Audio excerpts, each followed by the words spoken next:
Snap Market. This episode is brought to you by Snap Market, a hyper-efficient marketing subscription. No contracts, no hiring, no firing, just great work. Find out more and subscribe today at snapmarket.co.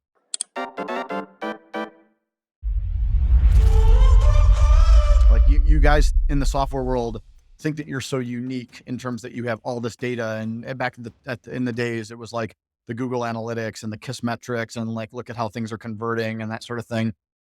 And he basically said, look, you've got like this software web view of the world, but you realize that people have been struggling with this product and consumer thing across all industries. How do you apply jobs to be done at a high level in a chief product officer role? We have Chris Spiek here to talk to us about that today. So let's get into it.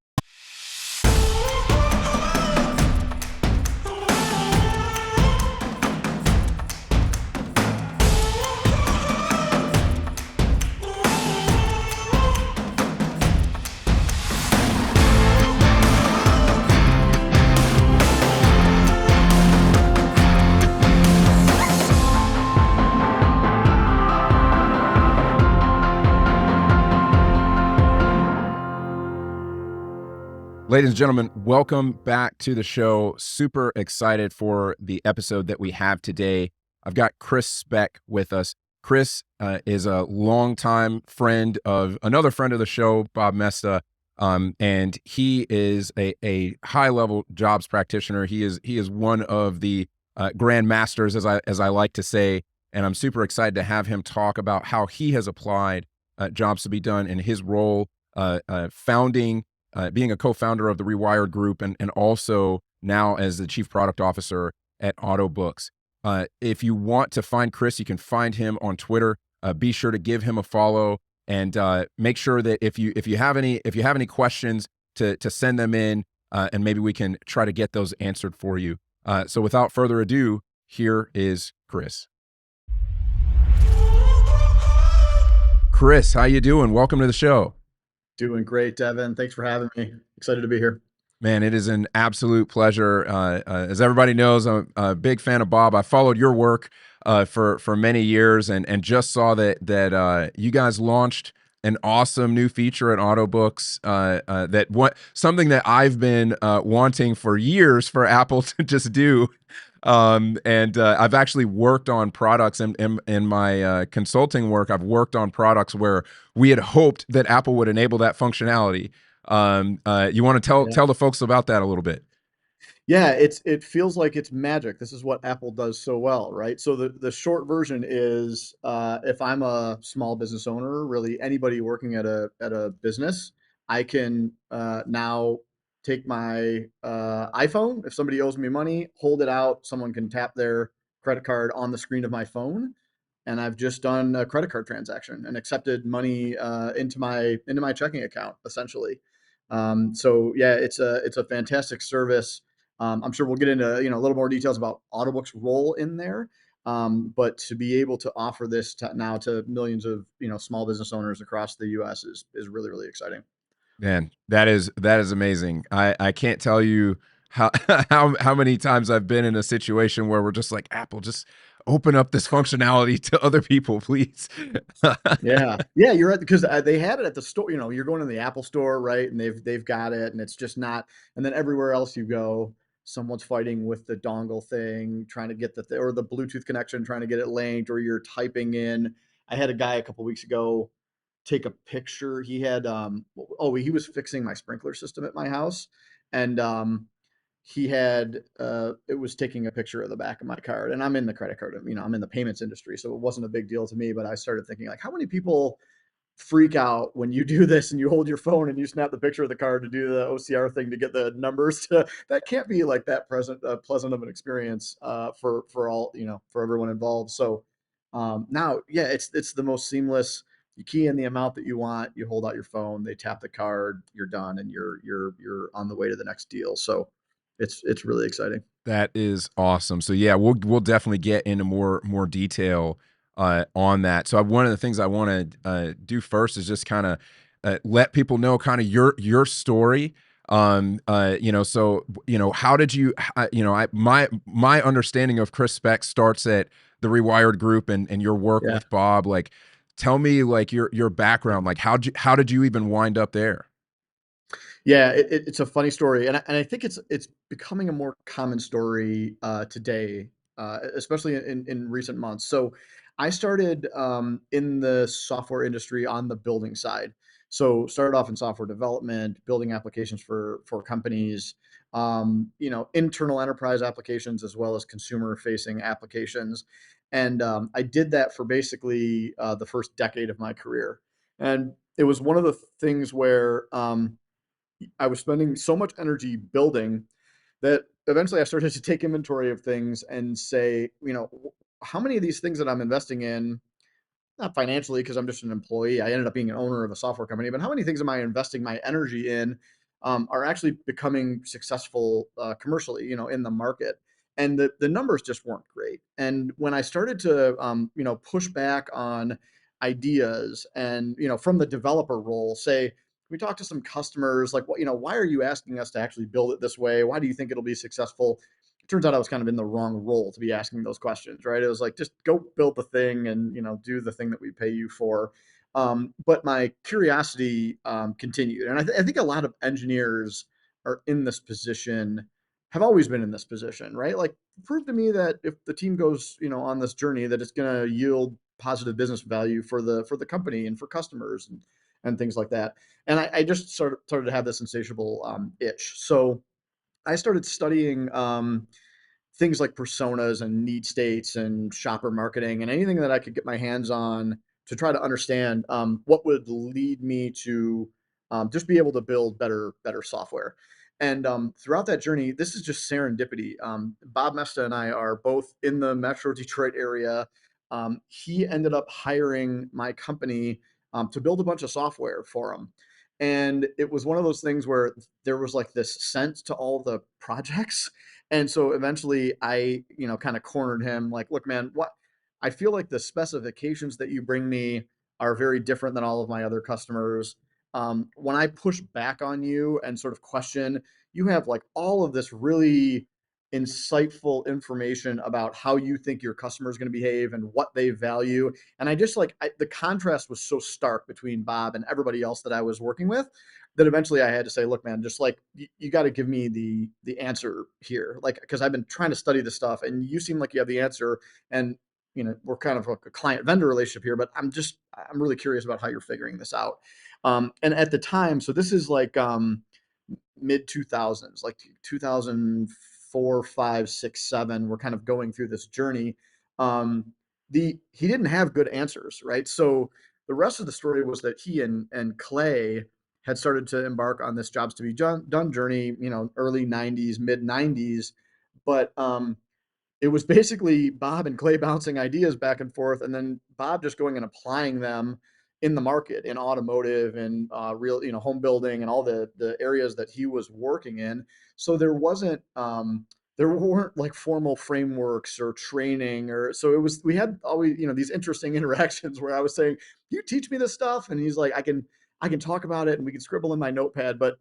I'm in my sort of mid to late 20s. I'm like, I want the book. I want the online course. Like, where do I go just to like get up to speed on this?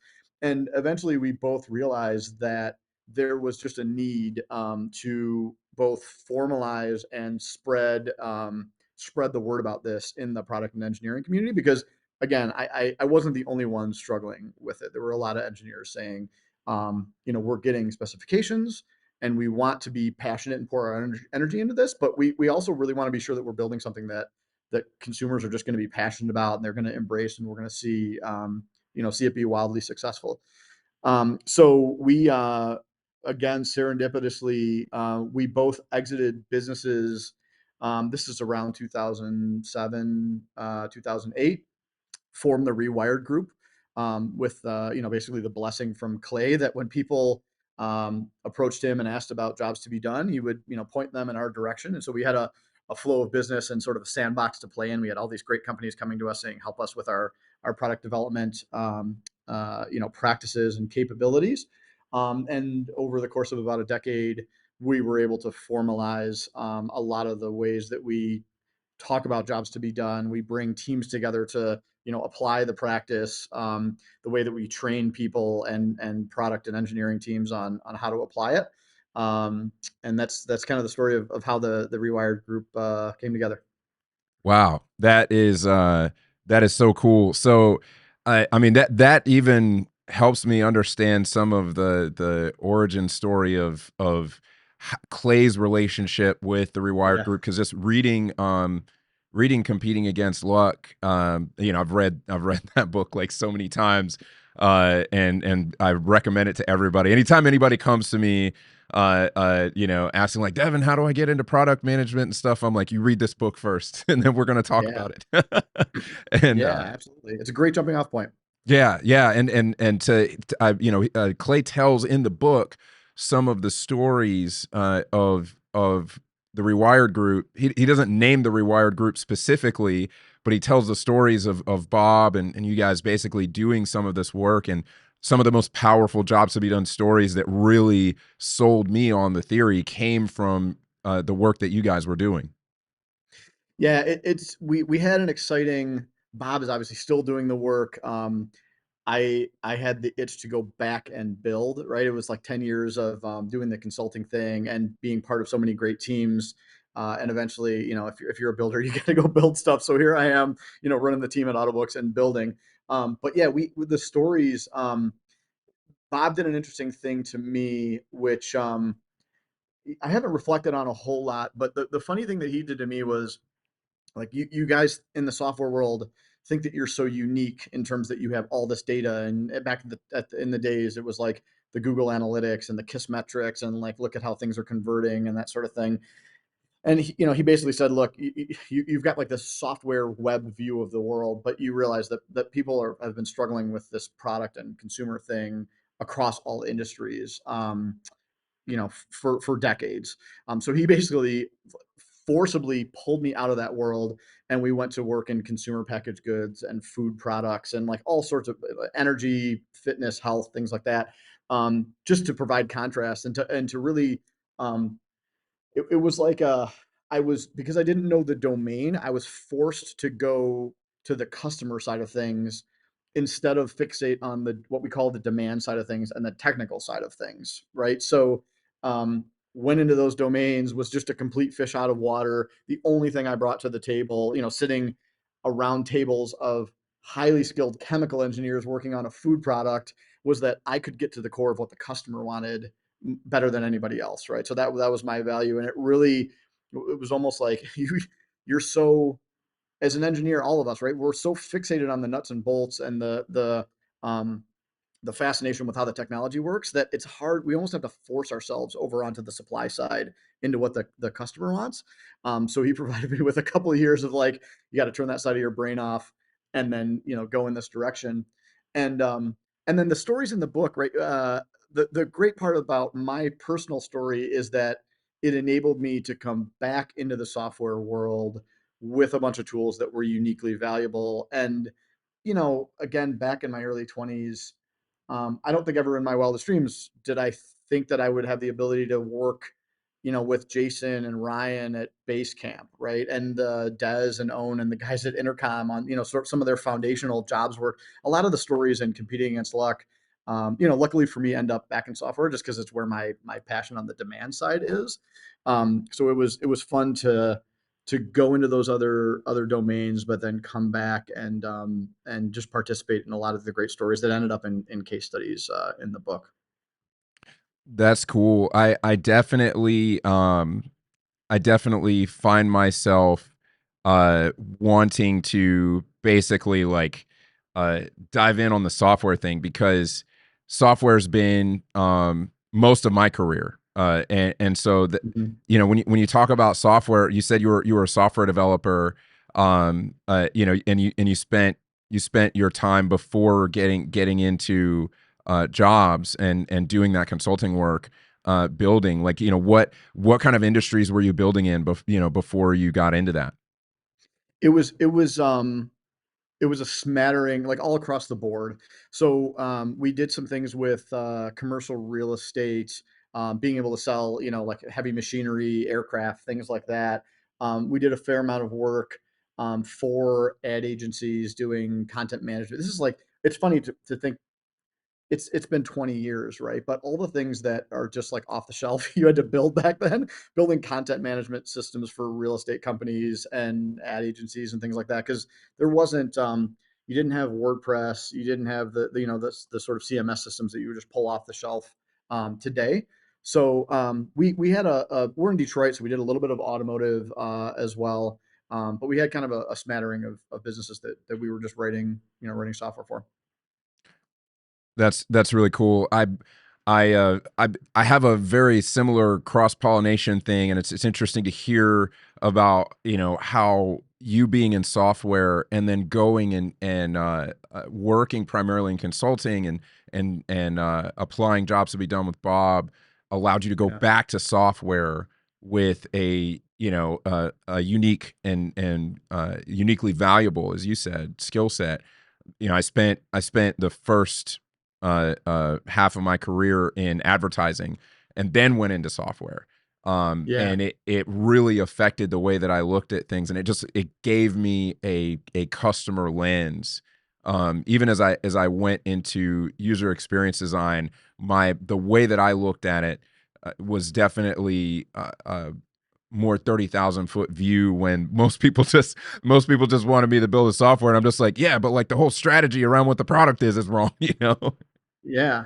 Well, it doesn't even have to be 30,000 foot, but it's again, I obsess over the language supply side and demand side. If we're spending all of our time, you've got a great entry point from advertising, right? Like how do it shares so many similarities with jobs. How do I motivate somebody to take action? And then you've spent a lot of time with Bob recently going deep on jobs, right? In the most recent course that he put out. But the only sort of small tweak that we make to that is like we're not trying to impose on the customer and motivate them. We're trying to understand, meet them where they are, understand what their struggle is, and then let them make progress. But in any case, if the conversation starts with the technology and starts with how whiz bang it's going to be and how everyone's going to love it, and it's like all that, we're already starting in the wrong place. So how do we recalibrate to say, the customer's got to be at the center of this conversation? So I think, whether you run into Bob when you're 24 or 25 and have this thing, or you're in the ad industry, like really trying to figure out, I got to study these people because I'm going to have to get them to take action. They're both great, entrees into building software. Absolutely. I mean, and being able to think about people's motivations, right? Because advertising just there's so much that you're trying to affect or latch onto somebody's motivation. So jobs naturally was very attractive to me. And folks on the show have heard me basically preach about jobs to be done so much already. And Yeah. you're not done, folks. So just get used to it. But um, I'm curious about when you transitioned uh, out of consulting and back into building at Autobooks. Tell the folks a bit more about what Autobooks does, and how have you been applying jobs at Autobooks? Yeah, we've got a really cool company here. So the the way that I like to describe it is we essentially help small business owners get paid in a jobs language. That's the foundation of what we do. The detail behind it is we offer a lightweight bookkeeping tool, right? So think QuickBooks, but simplified, not all the fancy reporting and specialized functionality, but it'll get you a loan, it'll get you year-end tax prep. For I always talk about the guy that paints your house for a couple grand, the guy that does your landscaping, a lot of times your lawyer, the IT guy. Fairly simple business models, don't require a lot of whiz bang accounting, but still need to do the basics, right? So we provide that, and then we provide ways to get paid. The way we go to market, and you and I were joking before we hit record, like, why haven't I heard of Autobooks, right? The way we go to market is through banks. So instead of going on to Google and searching for an accounting package, what we found is the pattern of I'm starting a business. The things that I'm going to do are go to my state. I'm going to register at the state. I'm going to get a federal tax ID in most cases. This sort of changes the timeline once in a while. But in most cases, I'm registering, I'm getting a federal tax ID, and then I need a place to put all the money I'm going to make. So I'm going to go to my bank and open a checking account. And what we do is instead of that banker saying, congratulations on opening the business, here's a place, essentially a holding tank where you can park all of your money, which anybody offers, right? All the banks are the same. We now offer something where here's your checking account. If you need to send an invoice, it's got that built in. Put your logo. It's a great looking invoice that includes sales tax and discounts, and you can manage your customers and products and all that sort of thing. You can do it all from your mobile phone if you're doing it from your truck. Send the invoice to your customer, accept credit card and ACH payments, and that money is going to land right into the checking account that you just opened. Again, end of year, because we're connected to your checking account, we're going to do all the reconciliations so you can do year-end tax prep. If you need a loan, most people are getting the shoebox of all the receipts and all the financials and trying to dump it on the accountant so they can get it to the banker. We're integrated with the bank. So we can see all the money moving in, all the money moving out. We can see patterns of receivables and how often your customers pay you and get you in a great position to get a loan because of the lightweight bookkeeping. And then, as we alluded to at the beginning of the show, now face-to-face transactions, what the industry calls card present. So I can send an invoice if I'm not standing next to you. If I am standing next to you, I can key in the amount that you owe me on my phone. You can take out your credit card, tap that amount. Again, that money goes right into the small business checking account, and I'm off to the next gig. So really, we've got a leverage distribution model. That's our business model. We're in about 1,500 banks across the United States right now. And anybody that's looking for auto books can essentially on their mobile phone open their bank's mobile app, and you'll see usually buttons that say send an invoice, accept a payment, and accounting, and you can get in and start using the service. And what we're really after is 30 to 50 million small businesses in the country today. A lot of them are switching to financial institutions, banks and credit unions that offer this sort of service. And the new businesses that are getting started, how do we keep them from having to bolt together dozens and dozens of SaaS subscriptions and different services just to get started with what they're working on? How do we get them to open the small business checking account, have the tools that they need to get started, and then focus on their craft and focus on pleasing their customers and getting to market?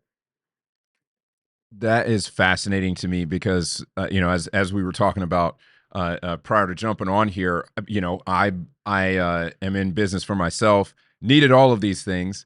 My bank unfortunately does not have auto books, so now I'm like, okay, how do I get on the phone with the right person and product at the bank and say, hey, you need to talk to auto books people. We'll figure it out after the call for sure. Yeah, We'll get there.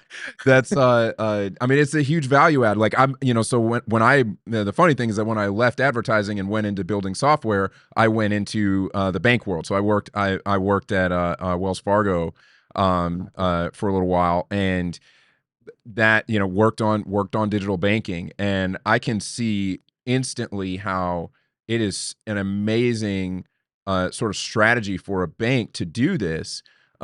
First of all, because I learned that banks don't really make a ton of money off of consumers.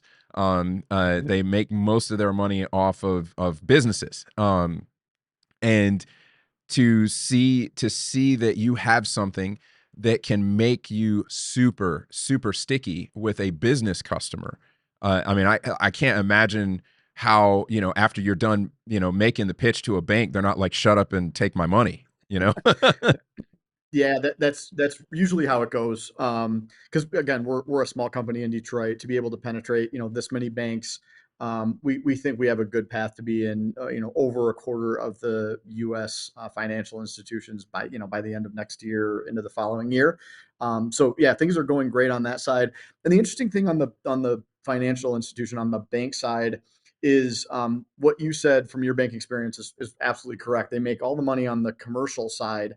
But from the bank side, the small business is more like the retail user than it is the commercial user, right? On the big commercial side, I'm going to take you out to lunch every month, maybe every quarter. Are we meeting your needs in terms of batch ACH and wire transfers and any sort of lending that you need to move the business forward?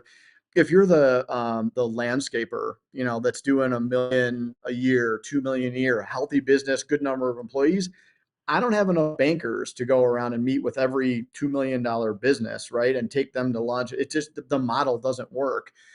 So what we saw was the Silicon Valley folks, God bless them, coming in with their solutions, right? The Stripes, the Squares, the PayPals, saying, the economics don't work for the financial institutions to service these people, so we're going to spin up products and do the land grab to move them over. So we're basically the answer to that. And what we found is the financial institution, the bankers and the folks at the credit union still have customer service nailed, right? In many of the situations, the small business owners that we talk to, because me, we're doing jobs interviews every week, right? Trying to talk to our small business owners, make sure that we got the story right. Um, they're saying, I like my banker, like they're at the corner of Second and Main, and I've been in this town, and I know the folks, and I know that Autobooks is a separate company, but I love the fact that if I get into trouble, I can walk in, I can look my baker in the eye, I can answer questions. And it's what the Silicon Valley folks just, they can't handle that, right? Currently. So again, we're talking about people's livelihoods, people's dollars, and you can't mess around with that. So the combination of being able to bring software that gets the economies of scale and gets the economics right for the financial institution, so that they can go down market and service those small business customers and provide them the tools that they need in conjunction with that personal service, is really, we think it's a winning combination. Absolutely. I definitely see that and experiencing it firsthand now, because the experience being a small business owner with the bank, you realize very quickly, like, you're not their primary focus. When I Yeah. ask for certain things, they're like, "Oh yeah, I need to see a little bit of this before I enable that on your account and all this stuff," and I'm just like, okay, like, do you want me to stay here or not? Yeah. You know? I don't know how to satisfy that requirement. Like I'm just not there, at that scale. And yeah, they're in a pinch. So again, software is the way out. So we just got to get it into the hands of as many bankers as possible, which will, lead to the small business owners. And yeah, we're having a blast. That's awesome. So, talk to me about how you going into this with that jobs lens. Like, do you have any stories that you can tell without sharing trade secrets about using jobs to be done at Autobooks? Yeah, so the backstory is a fun one, and I think it resonates with a lot of software folks. So I had known the two founders of Autobooks for like 15 years. Again, Detroit company, and we had both been, in the software circles here. They had exited a previous business and then started Autobooks, started down the journey here. So we started having conversations, and basically the conversation was. A lot of what I said previously about the financial institution industry, they had figured out, right? So Steve, the founder, and I started sitting down, and he said, "Look, I got the banking side of this nailed. I can walk into a bank, I can tell that story. Look, you guys are up market, you're making all this money. The mid market small business owner, you're basically ignoring. You're good at servicing the retail customers, the personal checking accounts, right? Because that's also the bread and butter in terms of the deposits." So he had people signing up for that, and banks getting on board. And what he was asking me to do is come crack the code on the small business side, right? So I came in, basically started doing interviews with small business owners, and the thing that we learned almost immediately was um, we had gone to market, I think, in a similar fashion of a lot of SaaS companies, where we had spotted an opportunity, and we just had a myriad of features that we were going to lay out in front of a small business customer, right? So if you think about, I use the term like the lightweight back office, which still like sort of makes me itch, but um, it's lightweight bookkeeping. You can send an invoice, you can get paid, you can handle, you can do bill pay. There's a general ledger, there's a balance sheet. We can do automatic categorization of what's in your accounts. You can do export, you can do import. There's like, we've got the joke we tell is the Cheesecake Factory menu of features, right? Here's all the stuff that we offer. Like, what's exciting to you? And it led to just sort of baseline adoption, right? Like we would launch in a bank, and we get a handful of users to sign up and start using us, but it wasn't that sort of catching fire adoption that you want. So I started conducting interviews. And again, that like people that are familiar with jobs will know the process. You come in, you sort of look at the data, you cut the data a bunch of different ways. Who's logging in every day? Who's logging in once a month? How do I get a good sampling of the population if I'm going to do, 10, 12, 15 interviews? Got the interviews lined up, got the team in the room, did the interviews. And to a T, what we heard was a struggle related to getting paid. So again, it's hard to go back in time, but we were leading with a bookkeeping narrative, an automated auto books, automated accounting narrative, and what we heard was um, either started the business. And I'm just struggling. I'm trying to cobble together the thing. The funny thing that we hear all the time is like, I almost don't think about the need to get paid until it's too late. I got my product, I got my marketing, I launched my website, I'm doing deals, and then somebody says like, okay, send me an invoice. Like, what was the one of the first ones I did? The guy started a magazine, like 7 grand in advertising. Like, I love what you're doing here. I want to be your first advertiser. Send me an invoice. Great. Shook the hand, left the office. How do I send an invoice? He's back. Like, I got Microsoft Word open. I'm trying to figure this out. And then when I do send the invoice, he's going to send me a check. I don't really want to be handling all these checks. This is a mess. So I got to figure out how to get paid. So time and time again, we heard this struggle. And then you get the guy, sending the Microsoft Word invoice and that version of the struggle. And then you get the Square, PayPal, and Stripe struggle, which is I've got my bank and I trust my bank and I like my bank. Um, the credit card and merchant services that they offer me seem like a little bit too daunting. They want me to fill out all these applications. It's like a couple $100 a month. And then I've got this like terminal thing. I'm not a coffee shop where I'm like swiping a bunch of things. It's just like a hard thing to get into. So I end up going to Square, Stripe, PayPal. Um, and then I've got this dance that I do where I get paid and I need to move money from that account into my checking account, um, which comes with just there's hardship there, right?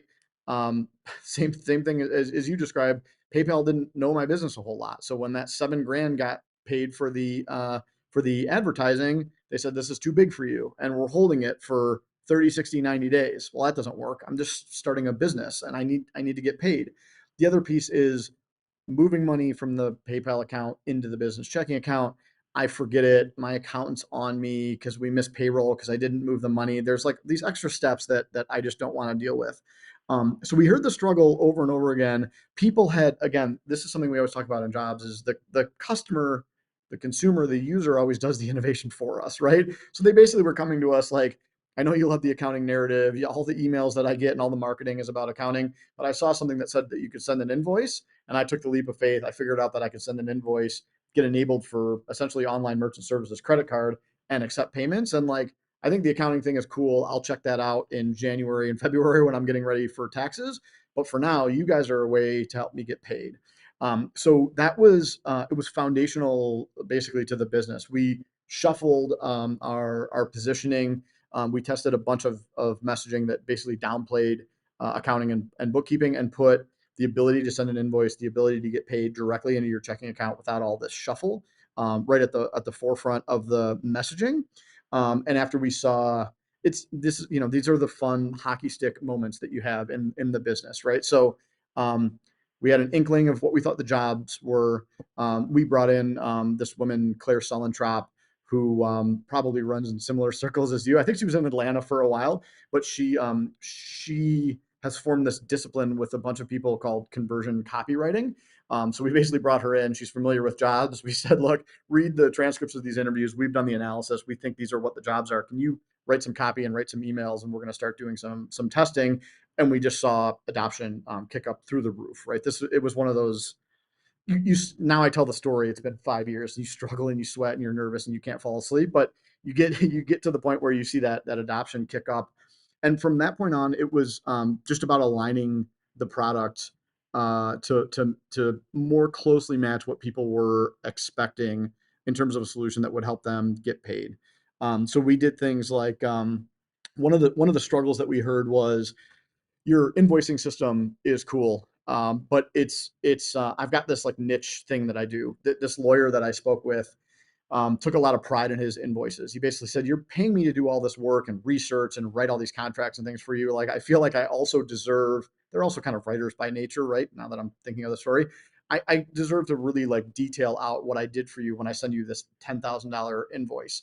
And he's like, Autobooks, I can add a product and service, but like you give me, 500 characters for description. It's like not fitting my thing. So he said, what I do is I create an invoice in Autobooks and I say, for work on this project.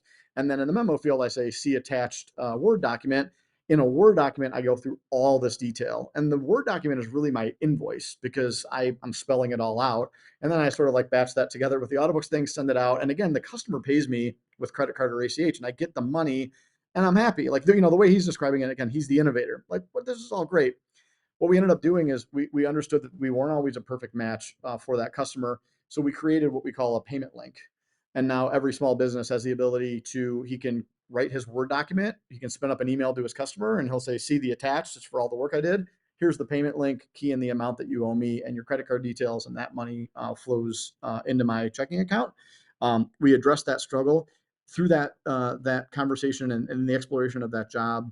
We also noticed that a lot of businesses, just what we found is you're either businesses that invoice or you're a business that doesn't invoice. It's like the negative space. I painted your house, you owe me $5,000. If you're expecting this like elaborate detail of time and materials and sales tax and all, like you got the wrong guy. Like figure out how to get me the $5,000. And again, the payment link is like a really good solution. So essentially today accounts for over 50% of our revenue just from having that insight, basically stripping functionality away from the invoicing solution to give people more freedom about what they attach to their request for payment. Was one of the jobs insights. The second one, and then I'll take a breath and let you chime in and ask some questions. Is just disintegrating the offering. So we essentially had back in the day, you would log into internet banking, you click a tab that said Autobooks. It would open our solution and you get to pick from that cheesecake menu offering of services. We disintegrated that. And now, again, when you log into internet banking, one of the first things you're going to see in your bank account is a link that says send an invoice. It's a very clear call to action that doesn't have a bunch of additional services bundled around it. And if you're the customer or you're the small business owner who walks out of that meeting where the guy just bought advertising from you and you open your bank account on your mobile banking app, that's going to resonate with you. I got to send an invoice. I got to get paid. So just like sort of pulling the product apart is just one of the big innovative leaps that we took based on the jobs work. Wow, man, that is so cool. I think that finding out what the essentially the journey, the context, as Bob puts it, like finding out the context just opens up so many pathways, and just makes it clear essentially like what you need to do as a product shop to be able to move something more towards adoptions. It's really cool to hear you talk about what it was like interviewing some of these folks and finding out like what it was like in their specific context, that taking away functionality wound up being the answer in some cases. So we touched a little bit on the new functionality that you put out alongside Apple that is going to enable people to get paid even easier. Talk to us about that journey. What is the functionality and who's it helping? Yeah, so it really it fills a market niche for us that we were not going after. So you can think of us basically addressing half of the market. So we call it payments at a distance, right? I'm going to send you an invoice. I'm going to share a payment link with you. But there's the struggle that we heard over and over again was, I love the fact that the money moves directly into my checking account. I've got access to it there. It's on my debit card. I can go spend it. And it powers my business. But again, I'm integrating something else. I got to use the dongle from one of these companies that never works. The Bluetooth thing never connects, and it always turns into a mess. People are pulling out cash. It's just it's a disaster. We took a step forward with our payment link functionality using QR codes. So especially throughout, QR codes have these weird history where all of a sudden COVID hit and like everybody suddenly understood QR codes, including myself. I didn't sort of see the application before that. But with our payment link, Because of that struggle, we surfaced the ability, open internet banking, tap payment link, QR code, and you could show your payment link to a customer. They could snap it with their phone and quickly key in their card details. So you could functionally do what we call a card present, or face-to-face credit card transaction using the payment link. It still wasn't cutting it, right? I'd argue it's maybe parity with the dongle, maybe worse than the dongle because I've got to type it in, maybe better because I'm not waiting for the Bluetooth thing to connect. But in reality, when you look at that, it's not all that much better. So we've been working for about a year with the folks at Apple. They're very excited about obviously bringing tap to pay to market. We obviously bring the bank distribution model, so we're excited to get this into the hands of all the small business owners that bank and institutions that offer auto books. And essentially, the experience is just world class. So if you're an existing Autobooks user, best case scenario, you already are accepting, invoice payments and things like that. You'll see this capability on your mobile device. You'll tap the button that says "Get paid with Tap to Pay." All you have to do is accept terms and conditions from Apple, and from there, you're underwritten for payments. You are essentially shown a keypad where you're going to type in the amount, and you're going to hold out the phone and tap the payment. If you're not an Autobooks user, the sign up process is extremely simple. So again, contrasting having to go in and apply for merchant services, right? I'm filling out a bunch of forms. I'm signing up for a yearly term, things like that. If you're not an existing Autobooks customer, again, you open that mobile app, you tap to pay. We're integrated with the bank's system of record. So we still have to fill out all of that merchant application information, but luckily we have it because again, we're part of your bank account. So we've got your name, date of birth, everything that we need to get the application done. In some instances, we might ask you one or two questions. What year did you form your business? What's your average payment size? Things like that. It's one or two fields you can complete right on your mobile device. And again, in 30 seconds, you're going to be enabled for payments and ready to have somebody tap their card on your phone and accept that first payment. So super excited about it. It's one of those things where when you hold in the Apple guys did a great job with the experience. It actually taps you a couple times using the haptic feedback on your hand every time you take a credit card payment. People say it's like I can feel the money going into my checking account, which is pretty magical. But super exciting. And the thing that I think is interesting, we've spent a lot of time turning what we call that payment enablement process into something that happens very quickly. So we want you to be able to open your phone, see this capability, tap the button, and use it right away. And again, that comes from jobs struggles. We would do interviews where we would talk about, tell us about the first time you thought that you needed something new, all the way through when you adopted Autobooks. And the end of the story was always this wonky, like, I woke up in the morning and I had a meeting at noon over lunch, and I knew the person had to pay me. So I remembered this thing in my bank and I went and signed up and I did the lunch and they gave me a check because it took you guys a day or two to like whatever, run my background check and like do the thing and stand up my account. And we figured out like we've got to get really fast at this because again, it's people aren't like, they're not planning their week around your product. They're waking up saying, oh my God, at lunch, this guy's going to pay me. I got to get paid. Let me, figure this out. So our capability is basically, when you're ready, tap the button, whether it's send an invoice, tap to pay, we're going to stand it up immediately for you and you can start accepting payments. And again, we're meeting business owners kind of right where they are in terms of that need. Wow. Man, that is incredible. And I like the designer in me loves the little anecdote about Apple adding the haptic feedback. That's yeah, right You near got it. to my Yeah, heart. we'll figure out your bank thing. You got to hold it in your hand and like have somebody tap the card. It's just it's my favorite thing to demo. I walk around in the street just like, you want to try this thing? Like use my credit card. That's It's a amazing. little weird, Oh but it's man. exciting. Wow. So many things here. Getting to work with Apple, getting to put something out that people obviously need. I mean, just such a huge need to be able to get paid quickly. Thankfully, because I'm in consulting, it's not the sort of deal where when I drive off, the likelihood of me getting paid doesn't decrease Yeah. necessarily. Yeah. But it is a thing. Being able to accept payment on the spot in other areas. I'm an artist on the side. Yeah, like when I walk away, the Yeah. likelihood of me getting paid in a prompt manner decreases dramatically the moment I walk away. Being able to tap to pay is a huge deal, and I can only imagine so many other instances where this is just going to create so many possibilities. I was uh, in product at another software company, and deliveries. I mean, Hmm. my God, deliveries, being able to accept tap to pay for specialized deliveries, that's going to be a huge deal. Absolutely. Yeah. So again, in addition to the small business owner, we've got the capability. You can add all of your employees, strip down functionality, right? They don't need to see your bank balance. They don't need to be able to do bill pay and send money out or anything like that. But the ability to, hey, you owe this, a couple grand for the delivery, tap, accept payment on the spot. And, before we kind of relinquish control of the goods, it's all right there. That is fantastic. Yeah.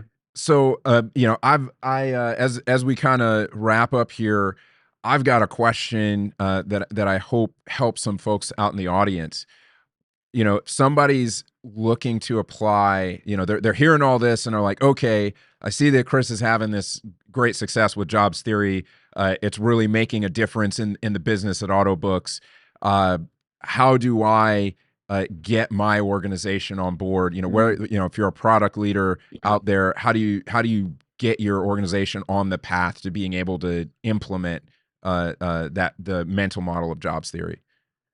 Yeah, it's a tricky one, and it really, like everything, it's so contextually dependent. I got a text message from a past colleague last week. I'm looking at, and it was one of the sort of most humbling things that I've read professionally. He said, I'm sitting here at a company meeting, listening to our product team, and it's made me miss your leadership. Not sure I'll ever be able to find another product leader like you. Hope you're doing well. And of course, like, I'm the interviewer, right? What's going on? Like, why are they missing the mark? Like, tell me, tell me more about it. And his answer was focus. You spend a tremendous amount of time focusing on the customer and basically pushing everything else aside. And so I continued the conversation with him, basically, saying, how are you going to get there? Because you can't get out of the situation that you're in without applying some effort. And he described what I think happens a lot, right? It's the loudest person in the room is pushing their initiatives forward. Sometimes that's the founder. Sometimes there's other. You got the enterprise salespeople who, again, they're fueling the business. They've got to do the deal. So it's can't blame them for wanting to get their stuff built. But essentially, the challenge is, how do you move the loudest voice out of the center of the conversation and the customer into the center of the conversation? I've been fortunate enough where I get hired because of this skill, right? So it's I kind of have the deal up front, like, if we're gonna do this, we're gonna do it, and if not, you got to find somebody else, because it's kind of my thing. But I have seen people have success. So what you've got to do is basically what you described. You got to get competing against luck. You got to get through it just to have the premise, and then you really need to learn the interview technique, which is daunting at first. Bob and I have a course you can find on Rewired Group. It's called Mastering Jobs to Be Done Interviews. Bob's also teaching another course. I think he's doing cohorts now, where you can get into essentially getting really comfortable spending an hour at a time talking to the customer about their journey. It creates anxiety at the beginning. You do it a couple times and you continue to practice, and you'll get good at it. You'll get really comfortable. And the joke we always tell is, people will thank you for taking an hour of their time, because nobody just shows up and asks you questions for an hour about yourself. It's just a very weird experience. You've got to get those things down, and then you've got to conduct interviews and just get one win. So carve out, it's like hook or crook. I've had to do this in the past. Like, I need to steal a little bit of engineering time, because look, I've got the story from a customer. Pretty sure there's a lot of folks like this. And let's do like a little bit of an iteration and just prove this thing out. And then you start to chip away at it. If you don't have the foundation, um, and you don't have the ability to interview, you're not going to be confident enough in your findings to, like, put yourself out there and make the bet on the product improvement. So it's like shoring up those skills, and then being able to do one example of, look, this wasn't the founder, this wasn't the sales guy. We actually took a little bit of a leap here based on a handful of conversations we had with customers. We have success. Now let's talk about how to do that over and over again. And essentially, that's what Bob and I have done with Rewired Group over the years, right? So the way that we developed the method in large part was mostly large organizations bringing us in saying, hey, can you train one team, maybe two teams up on this method, because we want to try it out on some initiatives just to see if it takes hold, see if the team likes it, see if it produces good value for the business. And then from there you get a couple of wins and it spreads out and becomes sort of more foundational to the business. So read Competing Against Luck, study the interview process, recruit folks, get that insight, and then you're going to have to take a swing. It's the tough part about product and engineering is at the end of the day, Ryan from 37 Signals talks about bet placing. It's all about at the end of the day, you learn what you learn, and you're going to have to take the bet and take a swing, and then hope it pays off, and learn if it doesn't. Man, that's huge. I love the way that you summarize that. I've found the same thing for me, and it was kind of the same thing once I went from consulting back into building. It was just sort of like, hey, this is how I do things. Yeah. It was part of the selling point. And if we're in the interviews and the conversations with executives, it's like, if I come in here, this is what I'm going to do, and people liked it. So it either fits or it doesn't, but yeah, we got to be upfront about it. It's harder, the situation from my colleague and the folks that you're talking to, if you don't have a lot of power to wield, it's just harder. It's not impossible. Like you gotta, it's the same thing that I was facing in my 20s, right? I'm a developer. I'm looking around. I'm gonna do my 10 hours of work. Not a big deal. But is there something better? Could we all just be operating a little bit more effectively? So let your curiosity, really motivate you there and learn what you need to do and try to get some wins.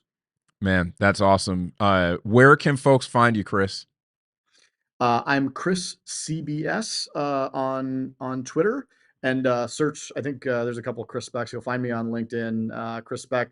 A little bit more active on LinkedIn these days. I'm still posting on Twitter, so those are the two spots. Awesome.